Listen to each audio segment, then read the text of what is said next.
Hello my dear student, कैसे हो? उम्मीद है बहुत अच्छे होंगे, स्वस्थ होंगे। तो आज हम बात करने वाले हैं पैरामेडिकल रिक्वायरमेंट 2025। जी हाँ, इसका ऑफिशियल नोटिफिकेशन आउट हो चुका था बहुत दिन पहले। तो इसकी डेट जो है अप्लाई की आउट हो चुकी है। तो आज हम इस वीडियो के माध्यम से समझने वाले हैं सिलेक्शन प्रोसेस क्या रहेगा, इसका एग्जाम पैटर्न क्या रहेगा, कितने सिलेबस में कितने सब्जेक्ट हैं और कितने हैं क्वेश्चन आपको एग्जाम में देखने को मिलेंगे। जी हाँ, मैं बात कर रहा हूँ भारत के आप किसी भी कोने में अप्लाई कर सकते हैं, मेल हो फीमेल हो। जी मैं बात कर रहा हूँ पैरामेडिकल में। यदि आपने 12th पास कर रखी है और आप मेडिकल लाइन में जाना चाहते हैं तो यह वीडियो आप सभी के लिए हेल्पफुल होने वाली है। तो फटाफट यार वीडियो को शेयर कर दो, लाइक कर दो। तो चलिए चलते हैं। अगर देखिए मैं बात करूं सिलेक्शन प्रोसेस की तो हम इस बात को भी समझेंगे। अब इसमें पोस्ट कितनी निकली है पहले तो ये बात क्लियर हो। अप्लाई कब से है ये भी मैं बताने वाला हूँ। फीस इसका कितना चार्ज लगेगा, सैलरी कितनी रहने वाली है, सब कुछ बात करेंगे। देखिए सबसे पहले अगर मैं बात ही कर लेता हूँ इसमें सैलरी की, तो सैलरी देखिए इसमें 44,900 रुपये रहने वाली है। यानी कि आप सीधे सीधा आप ये कह सकते हैं 45,000 रुपये सैलरी मिलेगी पर मंथ आपके हाथ में आएगी। तो देखिए कितनी अच्छी सर्विस आपके लिए भर्ती है। उम्मीद है अच्छे से समझेंगे और डिटेल ध्यान से देखेंगे। बात आती है इसमें अप्लाई की, तो देखिए अप्लाई ये कल ऑलरेडी चालू हो चुकी हैं। आज जो है अगर मैं बात करूं ये 9 तारीख 8 तारीख यानी कि 9 अगस्त से ये अप्लाई चालू हो चुकी हैं। अगर मैं लास्ट डेट की बात करूं तो 8-9 यानी कि 9 सितंबर को इसकी लास्ट डेट रहेगी। आपको पूरा पूरा 1 महीने का टाइम मिलेगा इसके फॉर्म भरने का। क्लियर है? आप भर देना प्लीज। बात आती है इसमें फीस की, यानी कि इसका चार्ज कितने रुपए लगने वाला है इस फॉर्म को अप्लाई करने के लिए। अगर मैं फॉर्म अप्लाई करने के लिए चार्ज की बात करूं, यदि आप जनरल हैं या आप ओबीसी हैं तो आपके लिए जो चार्ज लगेगा वो माय डियर स्टूडेंट 500 रुपये चार्ज लगेगा। बात आती है क्या SC ST वालों के लिए इतने रुपए लगेगा? नहीं, उनके लिए कम लगेगा। उनके लिए कितना लगेगा? 250 रुपये चार्ज लगेगा। ये बात भी समझ में आ गई होगी। अब बात आती है इसमें डिग्री मांगी है, डिप्लोमा मांगा है, यानी कि क्वालिफिकेशन क्या मांगी है। चलिए इसकी भी समझ लेते हैं। पहले हम एज की बात कर लेते हैं। अगर मैं एज की बात करूं तो देखिए मिनिमम जो एज है 20 साल रहने वाली है और मैक्सिमम एज जो है आपकी 40 साल रहने वाली है। बात होती है क्या ओबीसी वाले के लिए यही एज रहेगी? नहीं, 3 साल की छूट मिलेगी। अगर SC और ST वाले बात कर रहे हैं तो उनको 5 साल की एज में छूट भी मिलने वाले है। अब बात आएगी सर जो एज काउंट होगी वो कब से होगी, यानी कि बहुत सारे बच्चों को ये डाउट रहता है जो एज होती है काउंट होती कहाँ से है। तो चलिए मैं इसको भी डाउट क्लियर कर देता हूँ। अगर मैं एज यानी कि काउंट की बात करूँ तो ये आपकी 1/1/2025 से आपकी एज काउंट होगी, यानी कि 1 जनवरी 2025 आपकी एज काउंट होगी कि आप 20 मिनिमम और मैक्सिमम 40 साल के हैं या नहीं हैं। उम्मीद है ये पोर्शन सारा समझ में आ गया होगा। अगर मैं बात करूं अब इसमें सिलेक्शन प्रोसेस की, देखिए सिलेक्शन प्रोसेस को जानना बहुत ज़रूरी है। बहुत सारे बच्चे क्या करते थे फॉर्म अप्लाई कर देते हैं परंतु सिलेक्शन प्रोसेस का नहीं पता। आपको किस तरीके से एग्ज़ाम की तैयारी करनी है, यानी कि आप उसमें कैसे करेंगे। आपका पहले क्या होगा, मेडिकल होगा, फिजिकल होगा या आपका एग्ज़ाम होगा रिटिन, ऐसा कुछ भी नहीं पता। तो प्लीज़ इसलिए कहता हूँ वीडियो यार कंप्लीट देखा करो, उससे का जानकारी होना बहुत ही ज़रूरी है। तो चलिए आपको पॉइंट टू पॉइंट बताते हैं सिलेक्शन प्रोसेस की।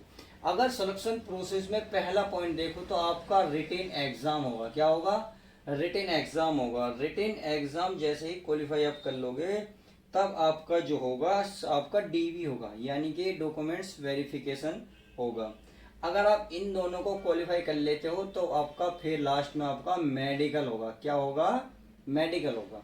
ये जब आप क्वालिफाई करोगे तो फाइनल मेरिट लग जाएगी और आपका ज्वाइनिंग लेटर आपके हाथ में आ जाएगा। उम्मीद है इतनी बात समझ में आएगी होगी। अब बच्चों का क्वेश्चन ये उठता है, चलिए DV बताइए और हमें WE बताइए। DV यानी कि DE का मतलब होता है, देखिए WE का मतलब रिटन एग्जाम, यानी कि CBT एग्जाम होगा, कंप्यूटर बेस होगा, ऑनलाइन एग्जाम होगा। अब इसमें जो है आपको कुछ सब्जेक्ट मिलेंगे, उन सब्जेक्टों में आपको कुछ क्वेश्चन मिलेंगे। तो देखिए क्वेश्चन समझ लीजिएगा, आपको टोटल कितने क्वेश्चन देखने को मिलेंगे। अगर मैं एग्जाम पैटर्न की बात करूं, यानी कि एग्जाम जो पैटर्न है उसमें अगर इसमें बात करूं तो इसमें आपको 100 क्वेश्चन देखने को मिलेंगे और इसमें आपको 100 क्वेश्चन 100 ही मार्क्स मिलेंगे। कहने का मतलब तो ये हुआ कि आपको जो एक क्वेश्चन मिलेगा 1 मार्क्स का मिलेगा, और इसके लिए जो आपको टाइम मिलेगा यानी कि 100 क्वेश्चन सोल्व करने के लिए आपको 90 मिनट मिलेंगे। कितनी मिनट मिलेगी? 90 मिनट कंप्लीट मिलेंगी। समझ में आ गई? हाँ, नेगेटिव मार्किंग है। अगर मैं नेगेटिव मार्किंग की बात करूं, नेगेटिव की, तो इसमें 1/3 है। कहने का मतलब है आपको 3 में से 1 नंबर काट दिया जाएगा। यदि आपने 3 क्वेश्चन गलत करे तो 1 नंबर आपका सही में से उड़ा दिया जाएगा, यानी कि कम कर दिया जाएगा। समझ में आ गया? चलिए, ये भी बात अच्छे से समझ में आ गई। अब बात आती है, देखिए जनरल वाले, मैं कह रहा हूँ सबसे आसान जॉब यही है। वजह यह है, अगर जनरल वाले 40 से 42% तक सवाल को ठीक कर लेते हैं, कहने का मतलब है अगर आप 100 में से केवल 45 सवाल या लगभग पूरे कर लेते हो ना, तो आपका सिलेक्शन हो जाएगा। बात आती है इसमें, अगर ओबीसी वाले 30 से 35% तक सही कर लेते हैं तो यार सिलेक्शन हो जाएगा। SC ST वाले के लिए तो और भी कम है। तो कितनी अच्छी वैकेंसी है यार, इस क्षेत्र में जाओ, मजे लो। अब बात आती है सबसे ज्यादा, सर इसमें क्वालिफिकेशन बताइए। तो चलिए आप इसकी ही बात कर लेते हैं, क्योंकि सब बच्चों की इच्छुक हैं, सब बच्चे इच्छुक हैं सर प्लीज बताइए। तो इसको बता देते हैं। अगर मैं डिग्री डिप्लोमा की मैं माय डियर स्टूडेंट बात करूं तो देखिए, अच्छा डिग्री डिप्लोमा से पहले आप डीवी रह गया था। डीवी का मतलब डीवी यानी कि डॉक्यूमेंट्स वेरिफिकेशन। देखिए डीवी का मतलब ना डॉक्यूमेंट्स वेरिफिकेशन में आपको करना क्या होता है, जब आपको वेरिफिकेशन के लिए बुलाया जाता है तो आपके लिए पास बहुत सारी चीज़ें ऐसी अवेलेबल होनी चाहिए जिससे बच्चे को बाहर ना किया जाए। कुछ बच्चों को पता ही नहीं होता कि वह छोटे मोटे 2-4 कागज ले जाते हैं और कह देते हैं सर हमारा सारा काम नहीं हुआ। तो मैं बता देता हूँ, देखिए आपके एज प्रूफ के तौर पर आपके हाई स्कूल की मार्कशीट आपके पास हो। समझ में आ गई? आपका कास्ट सर्टिफिकेट आपके पास होना चाहिए, एजुकेशन सर्टिफिकेट आपके पास होना चाहिए। समझ में आ रहा है ना क्या कह रहा हूँ? यानी कि एजुकेशन और 10वीं मार्कशीट में क्या फर्क है पहले ये जान लो। देखिए जो इसने मांगा है, मान लो इसने मैथ्स से कहा इसने ग्रेजुएशन मांगी है, तो आपके पास ग्रेजुएशन की मार्कशीट कंप्लीट होनी चाहिए। अगर मान लो इसने 12th पास कहा तो 12th की आपके पास मार्कशीट हो। अगर एज प्रूफ के तौर पर मांगेगा तो वो आपको ना तो ग्रेजुएशन मांगने का ना 12th की, वो मांगेगा केवल 10th की मार्कशीट आप दिखाइए। तो इसलिए कह रहा हूं आप ध्यान से इस वीडियो को ध्यान से देख लो, तो ऐसा ना हो आपकी चूक हो जाए। समझ में आ रहा?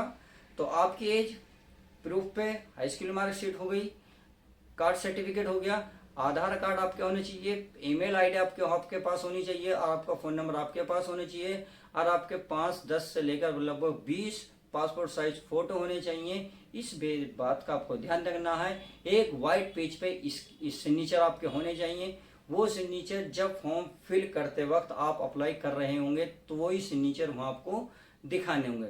उम्मीद है देखिए आप एक एक पॉइंट को समझ रहे होंगे, वीडियो की इंपॉर्टेंट, क्योंकि बहुत सिंपल से है, बहुत इजी सा है, नॉर्मली आप एग्जाम निकाल दोगे। अब चलिए तो बता देते हैं क्वालिफिकेशन। देखिए इन्होंने आप इसमें मांगा क्या है क्वालिफिकेशन में, इन्होंने देखिए डिग्री भी मांगी है और डिप्लोमा भी। कैसे कैसे मैं बता देता हूँ।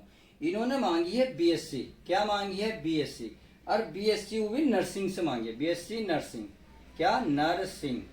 अगर बीएससी नर्सिंग आपने कर रखी है या आपने एक चीज कर रखी है नहीं कर रखा, जीएनएम, अगर आपने ये कर रखा तो भी कर सकते हैं। अगर मान लो आपका डिप्लोमा है, डिप्लोमा, तो भी आप इस फॉर्म को अप्लाई कर सकते हैं। और अगर 12वीं में आपने 12वीं प्लस के साथ टेक्निकल कोर्स कोई कर रखा है तो भी इस फॉर्म को अप्लाई कर सकते हैं। समझ में आ गई क्या क्या कहा? बहुत कुछ ध्यान से सुन लीजिएगा। बीएससी नर्सिंग होनी चाहिए या जीएनएम या कोई डिप्लोमा या 12वीं के प्लस के साथ कोई टेक्निकल कोर्स हो।